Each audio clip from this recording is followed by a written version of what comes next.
Hey guys, welcome to MathTech. Today we'll be learning how to appear offline on Steam, and now let's dive right in. Now to appear offline on Steam, first open up your Steam app and log into your account like this.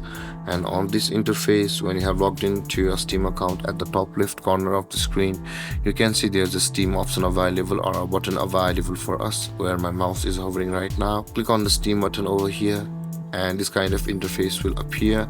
Now in order to go offline on Steam, simply click on the third option where this is the go offline. And with that being done guys, let's check our status. Let's click on the friends and you can see guys our status is offline on the Steam app. So that being said guys, this is how to appear offline on the Steam. And if you have any confusions or questions regarding the topic, feel free to comment in the comment section below, and don't forget to like, subscribe and hit that bell icon for more videos. Thank you for watching guys. Peace.